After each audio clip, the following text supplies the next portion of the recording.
headache. You know, you don't sleep properly. I went out with my mate last night. He phoned me out this afternoon. My mate Paul said, "You want to come to football, see my local team who I support?" I said, "Where do you do?" He said, "Wickham." I thought, "Great, Wickham Wanderers." No, supports Galatasaray of Turkey, right? I had to fly over there. They were playing CSKA Sofia, and unfortunately, he supports them as well. So we had to stand at one end and go, "Galatasaray, run down the other end." Sofia. Oh, it went absolutely crazy. Listen, if you're going out with a woman, make sure you get her name right before you go out on the date, OK? Seriously, ringworm is a horrible disease you get on the back of your hand, all right? Molly's second name is Ringwald, all right? Don't make the mistake that I did, all right? Now, I've got some stuff here. Now, it's something... if you're ever in a relationship, say you're in a relationship and... I don't know, give me an example. Say you're in a relationship, you're both on television, you've stayed young and your wife's got older and older by the day, you know, and you've had enough of it. Then you might try sprinkling it with this. Look at that, it's a very nice thing there. Break up. It just gets rid of it. And another thing I found very interesting, I like to help people, especially my celebrity friends, if they come round. And I've got a very good friend of mine who's been working on a driving test. And she said, "Can I come round? Can I practice?" And I said, "Where? In the grounds of my estate?" And she said, "No, I could drive my car just around your carpet." And she brought these little signs, these here. So I put these signs up here. And that's my very good friend Jeanette Cranky. Small, you see. If you're having trouble starting a family, and I know a lot of young people out there are, well, first thing, check, have you been doing it? Because sometimes they forget, all right? But if you have and it's not working, you can spend lots and lots of money on the different therapies that you have, IFU, VDK, RSP, whatever they do. Or nip yourself to your local chemist and just get a box of this. I think all you do, add water, and they just spring up there, little kiddie kit. That's absolutely lovely. What have I got in here? Let's have a look what I've got in my cupboard. Oh, well, as you know, I have my friends come round, my celebrity friends, and I like to cater for each taste. So let's say Sting came round, or Krista Berg. Well, there you go, that's the kind of coffee I'd give them. You see? Mellow. Mellow guy, mellow coffee. But, hey, what about if Sacha Distel showed up? Well, mellow, yes, but more importantly, you see, French. Of course, always the possibility that Prince Edward's going to turn up, in which case you have to be prepared for that, and you have to cater for him as well. Very, very important. Same thing with this, same thing with... what about if half the cast of the Bill turned up and a couple of lads from London's Burning wanted a bit of toast and butter? Well, there you go, you see.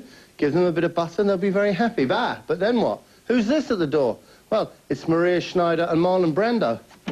Well, you see, you've got to be something a little bit special for them, haven't you? There you go. It's one for the younger people there. Right, let's see what my family's got on offer over here. And the old dumbwaiter lives downstairs, one leg, Welsh. Now, look at that there. Look at that. There you go. Bit of cheese. Oh, and there's some cheese there. And a picture of my very, very good friend, Mr. Earl Spencer. There you go. Oh, I don't know what she's going to come up with there. I really don't. Oh, yes, I see my family. Very funny. Yes, that's a very good Welsh joke you've done there. Look, singles. Right, normally, you're very lucky to find me here because normally I'd be with Yakov, who's my friend. You know Yakov? Greatest disco dancer in the history of the world, Yakov, and he'd be giving me lessons, and normally I'd be out and about. No, Maureen, no, I'm not having a go, sweetheart. You told me it was Gary's 9th birthday and there'd be about 20 of his mates there. And I'll give the landlord £15 deposit and he's moaning he's not giving me back. Well, he said damage has been done. No, it's not just felt tips on the wall, Maureen. Well, no, it's much worse than that, isn't it? Here we go. Scandinavian, you see, Yakov, Scandinavian. You probably, if you ever been out there on your holidays, I suppose you people go to Spain, but if you ever go to Scandinavia to the discos, Yakov's the man who taught me everything I know about the dancing. While we're on the subject of dancing, I did make a programme about dancing. And all I can say is, classy programme, classy venue, classy host.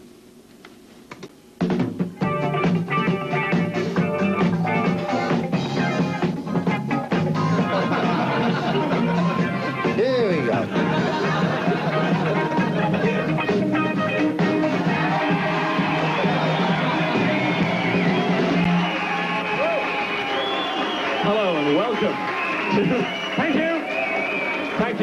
Why are you looking behind you at the people clapping? There you go. That was Simon Bates, and he's going to introduce you to some great dancers. Welcome to Romeo and Juliet here in Doncaster for the EMI Yorkshire television final of the Disco Dancing Championships. We've got an amazing half hour for you, and a very warm one as well, because we have 12 finalists, all of whom are aching to get into the final, which happens, of course, in October. We have the exciting sounds of Mike Moran. We have two really fantastic young artists who you may not have seen for you to flip over a little later on. And we also have some doubles disco dancing. But let's get right into it and meet the first of our contestants, because we've got 12 of them. This guy's name is Wilfred Barry. Before we start with Wilfred Barry, he says that rather an elderly gentleman to me. Watch out, Wilfred's actually very good. My favourite, of course, my very good friend Robert Scott was in. I think he was contestant number 3. And Robert Scott was the man who had it all. He was the great Neely man of British disco dancing. And he comes from Huddersfield, and he's 19. Go on, Wilfred.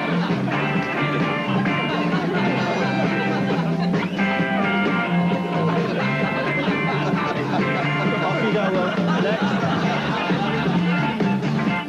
And here comes Raymond Wilkes, 22 years old, from Leeds. Right, next one. Watch out for Robert Scott. He was the boy. He could have been a contender. Now from Scarborough, Go on, Rob.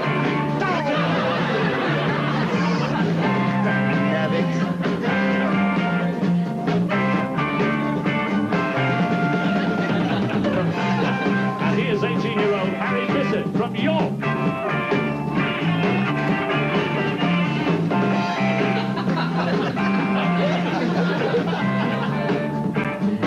Next contestant, by the way, a living proof, and number 6 coming to Alan Collier. Living proof that as long as you can dance, it doesn't matter how ugly you are. It's hometown time, Doncaster. Alan Collier, 20 years old.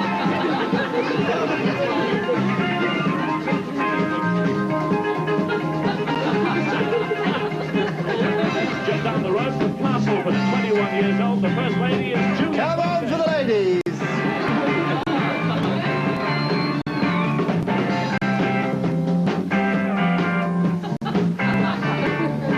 You're too young. You don't remember the 70s when we judged a gal just by her thighs.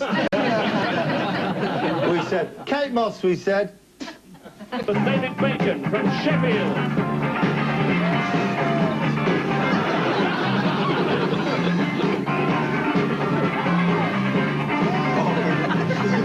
Oh, mama.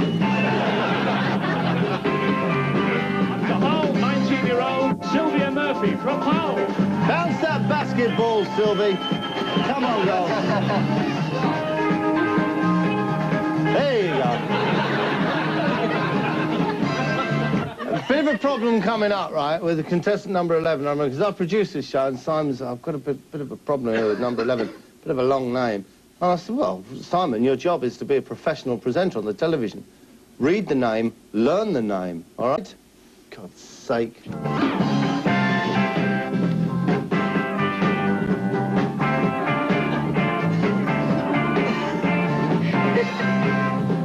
And from Gainsborough, here's Emmanuel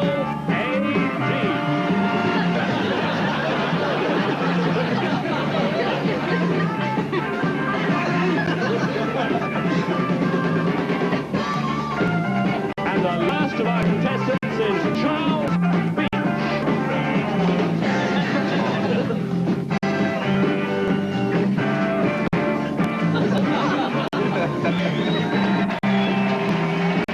Charles Beach, who just got a little bit tired halfway through. And Emmanuel A.D., that was it, was it? That's as close as you're going to get. Anyway, off you went. Got a couple of my friends along to judge the thing. Anyway, fella of mine, Kelly... Who was I? Can't remember. I think Kelly Temple was in it, certainly, who was a fella I went to Handsome School with. We used to get the same hairdressers, same basic grooming in them days. Well, there you go. That's the cream of the disco dancers from the Yorkshire television area, I think you'll agree. We've got the problem now of whittling them down from 12 to 6. And of course, we're not going to leave ourselves alone without experts, because we've got a whole stack of judges, some really first-rate judges, who are going now to work on that business of whittling those numbers down. From Radio Hallam, here's Kelly Temple. Hi, Kelly.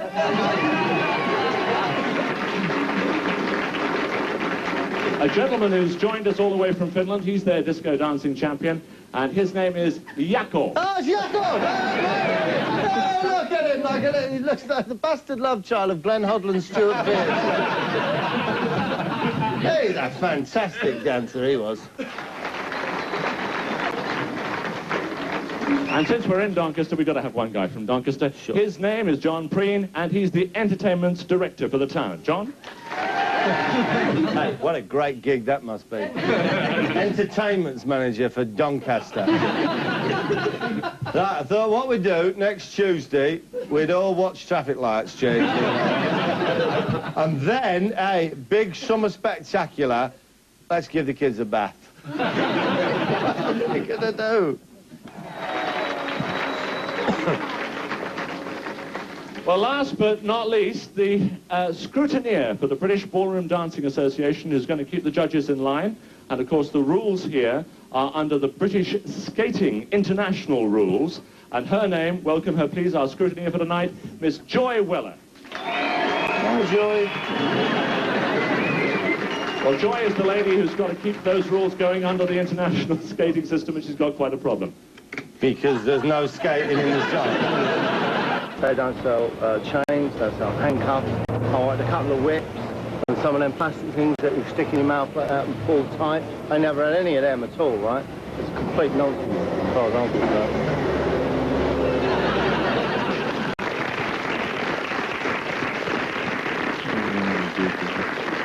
Beautiful. Sorry, I've just a beautiful book I think every home should have, and that I feature in there is, I don't know if you can see it there, Art of the Western World.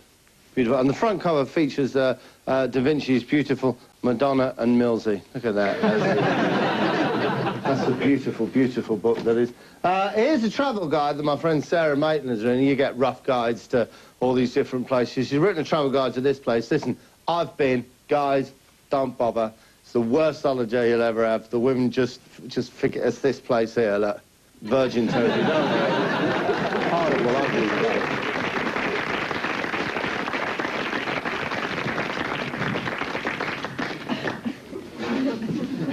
Oh, my crazy feet just won't keep still, ladies and gentlemen. Tell you what I got, let's go over to America. Should we go to America? Metaphorically, obviously. I'm not going to pay all your airfare. I mean, I could. But I don't like you, all right? This is me out on the streets with the American police, or the American cops. And this is, I remember one bloke's name. I don't remember his partner's name. Hang on. My partner and I, Cowboy, have been together for about 11 months. That's right, Cowboy. That was his partner. That was that like Dennis with a big hat, rode a horse? I can't. Oh, no, it was a dog. Another unit here, they've got a vehicle stop. They're suspecting there's drugs inside this vehicle, and they called me and my partner, Cowboy, to come out here and search the vehicle and see if we can't find the drugs that they fit inside here. There you go. So basically what Cowboy does, he's a drugs dog, okay? He goes, if there's any drugs, hey, listen, let me tell you this, Johnny Criminal. You can hide them drugs anywhere you want, don't. It's no good to you, because he'll find them. Cowboy will find the drugs, okay?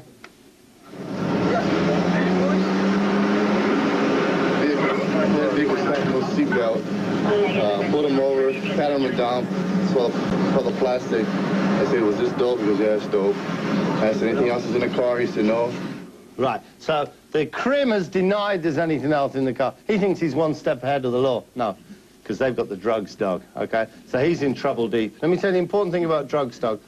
Give it its rein, it'll find the drugs, but you must talk like an idiot when you're talking to it.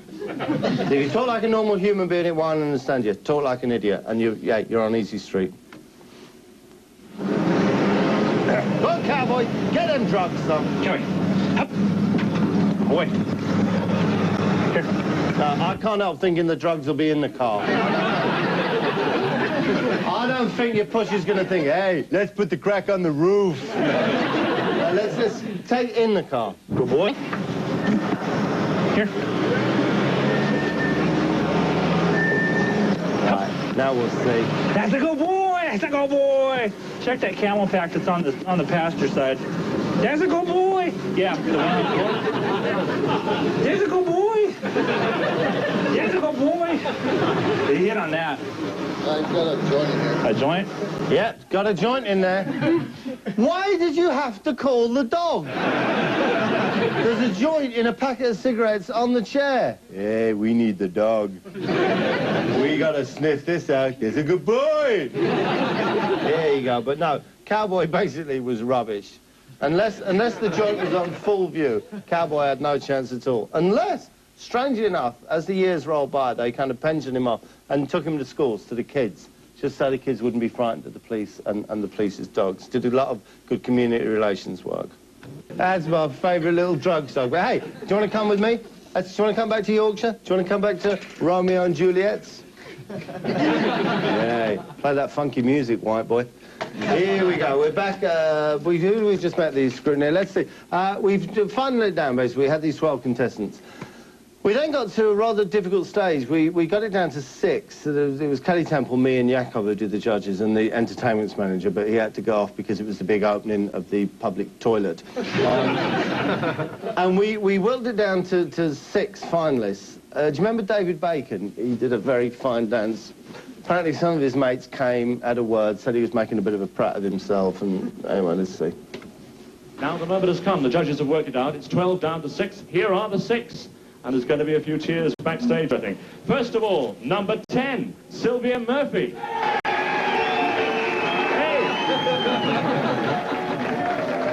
Number 6, Alan Collier. Alan?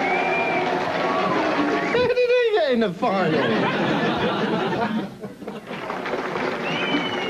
Number 11, Emmanuel A.D.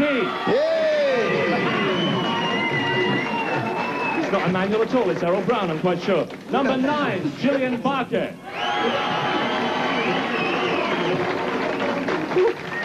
Number 2, Raymond Wilkes. Here you go. And, 1, 2, 3, 4, 5. And to make up the 6, it's number 8, David Bacon. David! David! Was that 8, David Bacon? He's gone! He's going to go home. This is live television. David is left the building. Okay, fine. So David doesn't want the prize. And didn't David make a bit of an idiot of himself? Because he might be... I don't know that he'd have won. I think Emmanuel A.D. was favourite. I'm sure he won, as far as I remember. But David could have got the runners-up prize, something like that. Because I'll tell you this, kids, in them days, competitions, it was worth winning. A word about the prizes. For the runner-ups, or the runners-up, there is 50 quid in cash, plus hi-fi stuff worth a small fortune. 50 quid in cash. Plus home hi-fi stuff. It's a magazine, all right? Home hi-fi stuff. God, this is 1970s. I genuinely can't remember. I'm sure it was Emmanuel A.D. that went, or we could have gone for the kind of sexist thing and voted for one of the women. I can't remember. What I do remember is that when it comes to making an announcement of this type, Simon is the man. Is, was, and will ever be the governor when it comes to the big showbiz announcement. It's eyes rolling time. The winner of the Yorkshire Disco Dancing Championship is Alan Collier. No!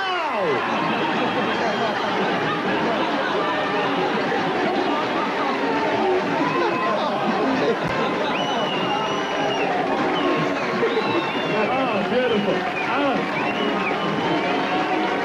Fantastic. So Alan Collier gets to go to London for the finals. I want to see a world champion out of you. Alan Collier in his ridiculous gold lame suit and his idiotic hair. And as Simon said, well, I can't remember, went to London to be in the final, want to see what I don't know if he won in London. I genuinely can't remember what happened to the man when he got to London. But anyway, good luck to him. As for me, I've got to go because, hey, Jakob's waiting. Get down!